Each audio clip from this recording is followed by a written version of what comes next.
Coming up, push to the limit to help rare monkeys. I'm really struggling with it. An amazing trip to a different world. I had the most incredible evening of my life. And serious team conflicts come to a head. I think we all owe you a big apology.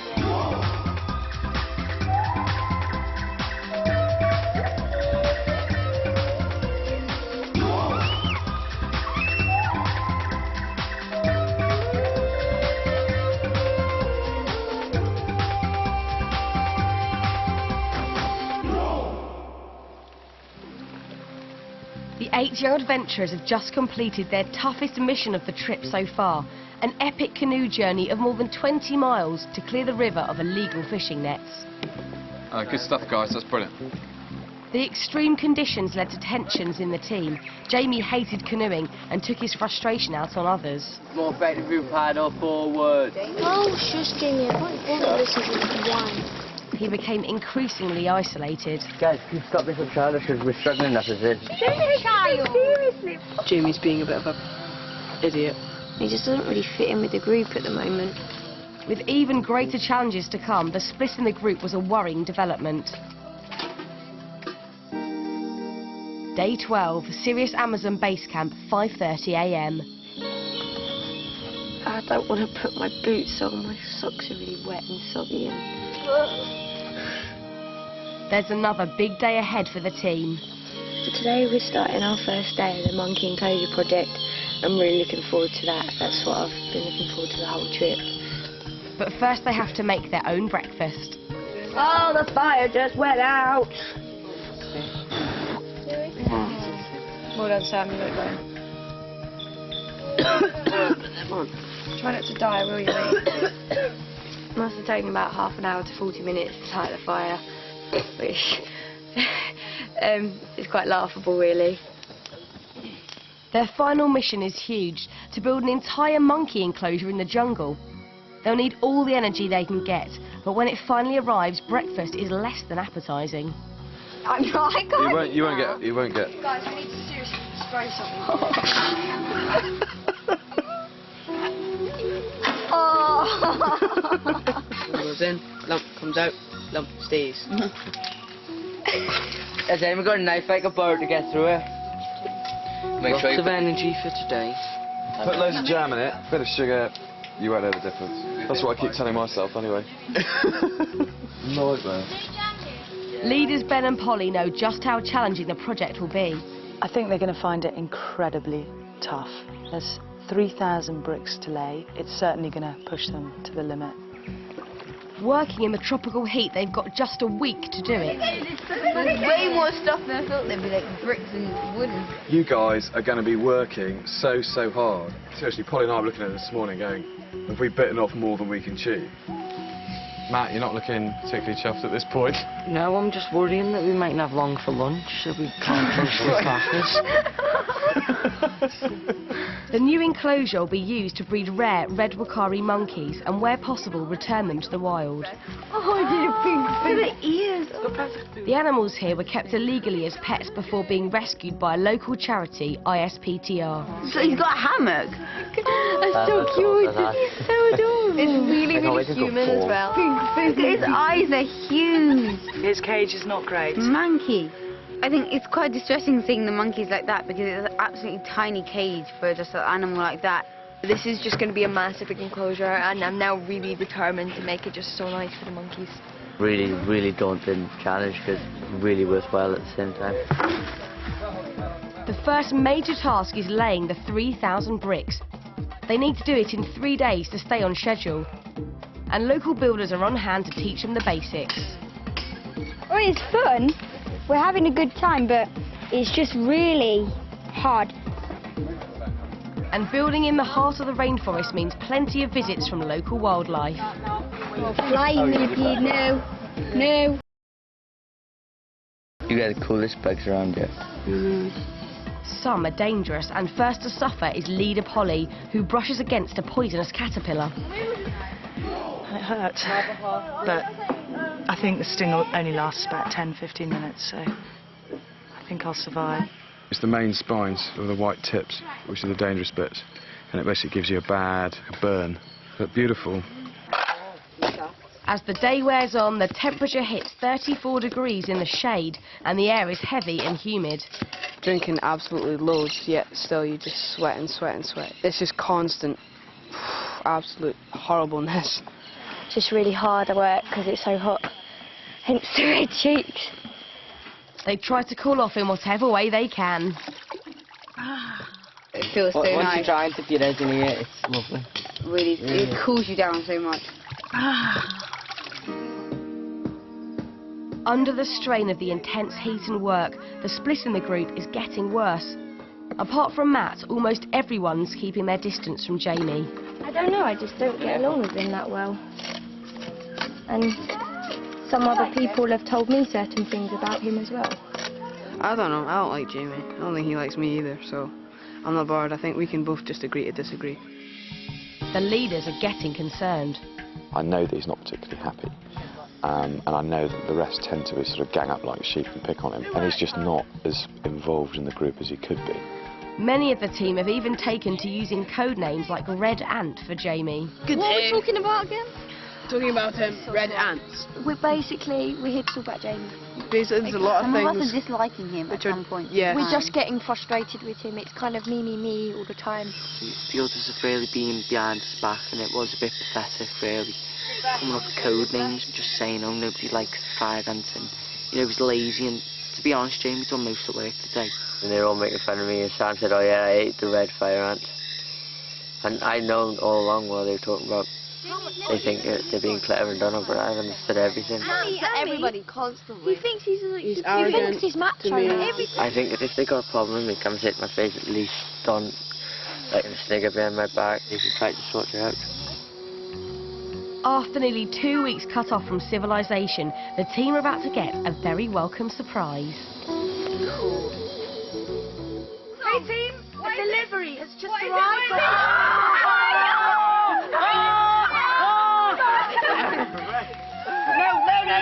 Let's approach this sensibly. Pull as hard as you can, children. Each adventurer has a package from their families. I love you, Mum. My mum says hello, everyone. Friends that you are making now are probably friends you will stay with forever. Of course. Except for Mum. For some, like Simran, the letters are an emotional reminder of life back home. Now you've gone, I've realised that you mean a lot to me. You're such a good friend. Thanks a lot for being there. I bet you stink. Oh, that's nice. Love you so much and good luck. Who's that from? My best friend. And I miss her quite a bit. And my granny sent me a letter. And it's just really sweet because my granddad's dead, but whenever she signs her letters, she always puts it to Marina and John. And I've got pictures of my cat and my ferret.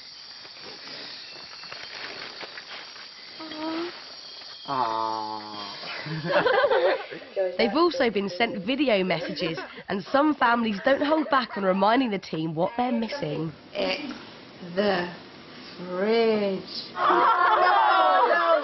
Orange juice! No! That's a bit cruel, isn't it? Hiya, Jay. I hope you haven't been mistaken for one of them ginger monkeys out there.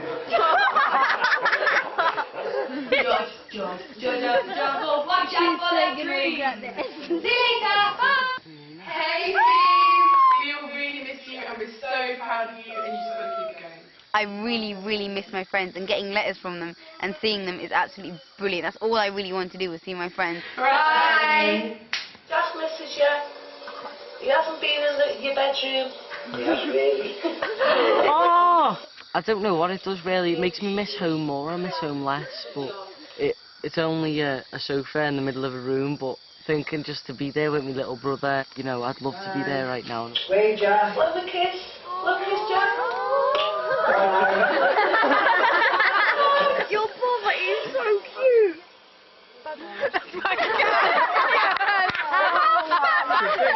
Yeah, you got one back now.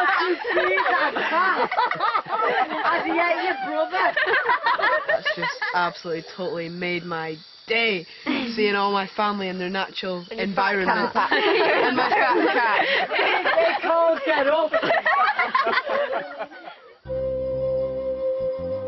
It's the second day of the building project, and after a week of growing friction, the situation with Jamie is about to come to a head. During a break, the rest of the team openly hold a coded conversation within his earshot. The bricks are red. No. I said no comment. Are you talking about the red bricks, Sam? For Jamie, it's the final straw. They're all just sat on the log right about 4 foot away from me, taking a look at me. It was pretty pathetic and childish. Expedition leader Ben has been watching the situation develop. Can I have a quick word? And he decides urgent action needs to be taken. I just wanted to have a quick chat, because you seem to be becoming less and less involved, you know, in the group, and that's not how we run expeditions. It's been around for a while now, and I've taken in, there's so much someone can take. Yeah, now we need to have a chat to everyone as a whole, all right? Because this can't go on. Guys, can you just stop what you're doing, yeah, and just come over here, please? Right, guys, and what has come to note is that one person has gradually become mentally, psychologically bullied, all right, by you lot. You're making this for one individual, and that person's Jamie. Anyone been the victim of bullying? Yeah. Yeah? Anyone enjoyed the experience? No. Right, well, it stops right now. So sit down now, in a circle, whatever it might take, so you can eyeball one another, and sort these issues out. I think it's a bit harsh that people, to be in with people, they're going to make me feel bad. Yeah. It does have to stop, because it's not very nice on Jamie, really. You know, you are taking it a bit too far if you don't like him. That these ants are okay, but the red ant doesn't do any work. Or just sits there or something. You guys got a problem with me, but I wouldn't mind so much if you came up to my face instead of everything behind my back all the time. But my main problem is I hate being constantly told what to do, and in the canoe, honestly, I cannot stand you. You know that I cannot. I know no one can stand me in a canoe. I can't stand in a canoe. Every time I backpaddled, you were like, nah, and I was like, stop telling me what to do constantly. I will admit I have taken the mick out of you loads of times, and yeah, I know you have. And behind my back. Yeah. And I would like to apologise for that, but I can say that I can't just start liking you magically, but I can at least be civil to you. I'd like to be honest with you, I'm not overly keen on you and Sam, to be honest. Yeah. We're just different types of people. I just cannot find a way to get on with you at all. You're just really, really getting me. Everything you do, the way you act to other people. Sam, you're putting your foot down and saying, right, I'm not going to budge because I just feel the way I feel. Oh no, you can't go through life feeling like that. Time and time again, you'll meet people that you'll have to work with and get on with because of the situation. And what you've just said is that you're not willing to budge one iota to get on with Jamie. It's not that I won't work with him. I can't get on with him. That's what I meant. But you can get on with him because you just have to give a bit. Yeah. That's the point. You can't get stuck in your ways. You have to give, and Jamie has to give. It's a two-way street. So I think we all owe you a big apology. We have come to the end of it now, and I think it's brought us a lot closer. I feel a lot closer to you now, and I'm sorry. Oh, thanks. And I think everybody else in the group is as well. I'm sorry to everyone else as well, because I know I'm a bit harsh at times. Pylon!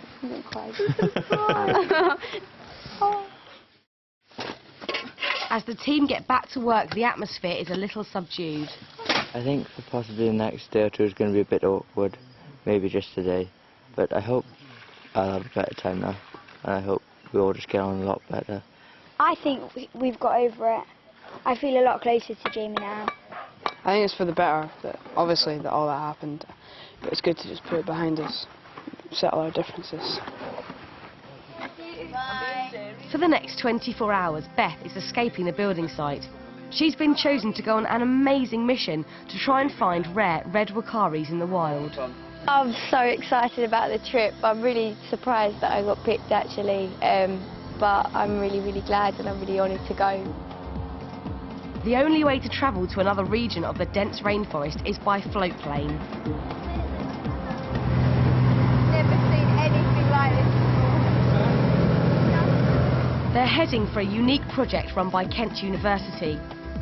With just a handful of red wakaris left in the wild, it's the only team in the world to observe and film groups of the monkeys over several years.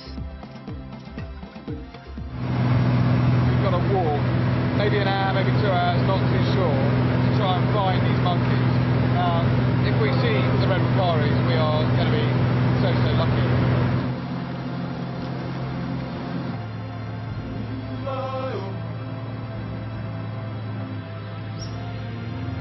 Touchdown. The university team have been successfully following some monkeys for the past 2 days, and researcher Mark Bowler is optimistic. Yeah, we've got a group of red wakari just over there, so about an hour away. Let's see if we can find them before it gets dark. You up for that? Yeah. Yeah, fantastic, let's go. Red wakaris face many threats. As well as being taken as pets, they're killed for food and are losing their home to logging. It's thought there may be just a few thousand left, and today they're proving elusive. This is the area we thought they'd be. It just looks like we're not going to find them today. Yeah, I'm afraid this is pretty common. This happens quite a lot with this monkey. Back at base camp, things aren't going too well either. Some adventurers haven't been looking after their feet. They really do hum. Oh, it's like a maze on my foot. It's constantly sore because it's just constantly like rotting away. It's horrible. They've got the start of trench foot, caused by being in wet boots for days. Expedition Doctor Antonia takes a look. Oh yeah, wash them, dry them really well tonight. Then powder. Everybody's feet stink. I'm getting it from both sides. No. It's pretty grim. I think I'm going to have to move, actually. Oh, yuck. 2:30 AM and the monkey research team are already up. We're about to embark on a 3-hour-long trek through the jungle to hopefully find some red wakari monkeys, so it's really exciting. Very tiring at the same time. After last night's failure, their plan is to catch a group of monkeys at dawn as they wake up. Unfortunately, after hours of trekking, there's more disappointing news. We've got sunlight now, and we should have heard the monkeys if they were in this area, but we haven't, so we're going to move on to a different location and hopefully find them there. At the monkey enclosure site, it's the final day of bricklaying. Sam is the foreman in charge for the day, and he knows it's going to be a major challenge. I think we will be able to get it done. I'll be positive. We will get it done today, but it'll be really, really hard. Everyone starts with great enthusiasm. They've a huge incentive. If they finish bricklaying on schedule, they'll get the day off tomorrow to visit a remote Amazon tribe. Meanwhile, on Beth's trip, there are at last a few positive signs. Researcher Mark has found the remains of food eaten recently by the monkeys. This one's a real typical red wakari food. Just here, it's where the canines have gone in, one there, one on the other side. But it's sadly as close as they get. The red wakari stay stubbornly out of range. Really disappointed that I didn't get to see the monkeys. Obviously I've been travelling all day and I'm really, really tired, and secretly hoped that I'd get to see one, but it just goes to show how rare the monkeys really are. Back at the building site, things are still going well. So get 2 more layers done, okay? For lunch. Surprisingly, when it's time to down tools at lunchtime, Georgia and Sim decide to carry on. At the end of the day, the monkeys are much more important than filling our stomachs. And yes, we have got to eat, but you don't need 15 minutes to eat. You only need a couple of minutes. But Sam's concerned that the team needs to conserve energy. I don't want everyone to exhaust themselves and need their energy for later. Beth should be back soon, hopefully, fully fit, raring to go. And as feared, by early afternoon, the team start to struggle in the heat of the day. I'm just really tired, and it's really, really hot, and when you get hot, you get really lethargic, and I can't be bothered to work right now. Hi, guys! You've been busy, guys. Looking good. And now you'll be busy because we're all absolutely happy. Yeah. I've been walking for 8 hours. Despite her 2:30 start, Beth gets straight to it. They're all a bit wobbly. But others find it harder to concentrate on the job in hand. Is that all? Should I take the canoe? Or maybe the elevator.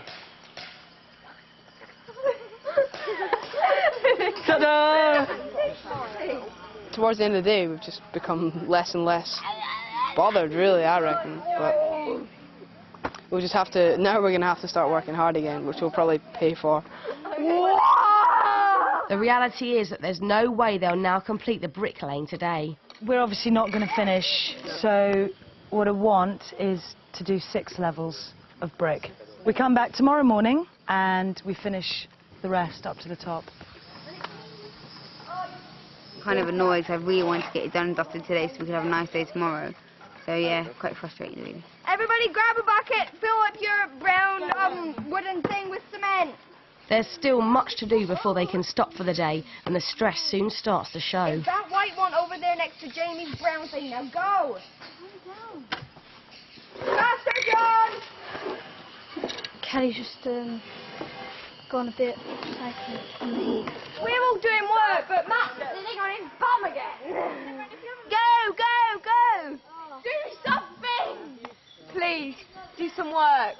I can't. Yes, you can! We are never going to get it finished.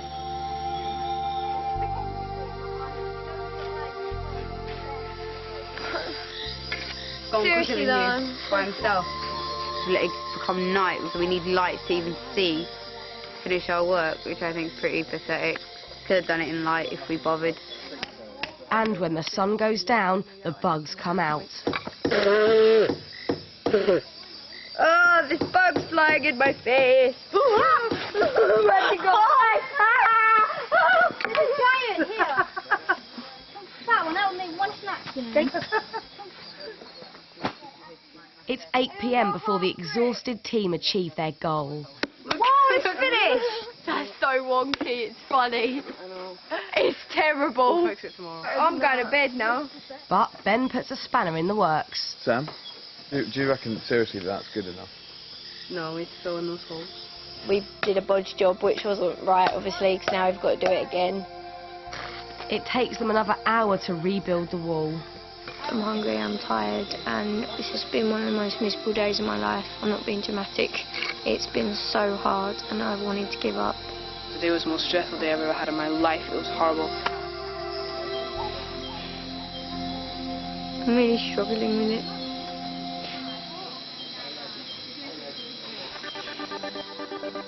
Next morning, despite being completely shattered, the thought of the tribal visit spurs them on. Okay, move your fingers. Right. Go. And just before lunchtime, they finally complete the 3,000 bricks. Finished! 8 skilled bricklayers would probably have a hard time doing this with the heat and the humidity. So I think we've done absolutely fantastic. It actually looks quite sort of impressive for 3.5 days work with 8 kids who've got no idea what they're doing. I'm quite proud. As the tropical rain lashes down, they head off for a real once-in-a-lifetime experience. They're going to visit a remote endangered tribe, the Ashwal Indians. The tribe is completely cut off from modern life, and the team head into the heart of nowhere. For the final leg of the journey, they have to use tiny dugout canoes. As Sim and Matt discover, they're quite tricky to steer.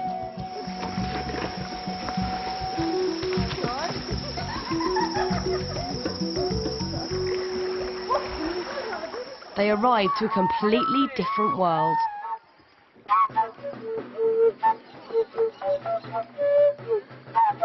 The Ashwal were once best known for shrinking the heads of their enemies, but now they live a peaceful life, surviving on what they can find in the rainforest.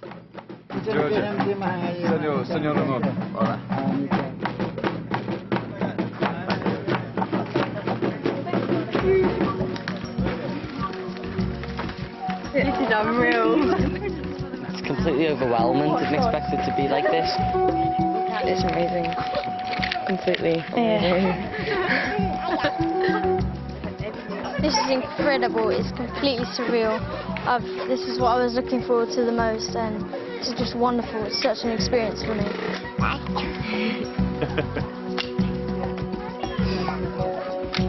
It looks really easy. They're just like, ka-ching, and it hits the box, and we're trying, and it lands like a foot away from it. Their way of life is just so different. It's just so amazing. It's great. Climb on those? Yeah. He's crawling up my arm. I just got attacked by a parrot. Ow. As night falls, the young adventurers take part in traditional Ashwal celebrations. As with other Amazon tribes, these traditions are under great threat. There are just a few hundred Ashwal Indians left, as logging destroys the jungle and overfishing empties the rivers. The tribe's way of life has hardly changed for generations, so the team's nightly video diary recordings cause quite a stir. It must look like I'm talking to myself, and I feel really, really self-conscious. There's like a ton of people staring at me thinking, well, an absolute nutter. I got quite emotional earlier. I feel really privileged and really honoured to be amongst these people. I don't think any day I've ever had could compare to this. I'm just trying to savour every moment because it's really precious. I'd stay here forever if we could, and I hope they never change, and I hope this carries on forever. Tomorrow, the team return to base camp and the daunting task of completing the building project, but the memories of this night will always live with them. Oh, I had the most incredible evening of my life. It's just been fantastic this evening. I think definitely this has been the best night. It's by far, it's just absolutely fantastic. It's unbelievable. It's definitely something which I'll remember for the rest of my life. Next time on Serious Amazon, battling to finish the breeding enclosure. I'm really drained at the moment. Struggling to save a sick monkey. Poor Freddy. And a food hoarder caught red-handed. Crackers, chocolate. I hate you!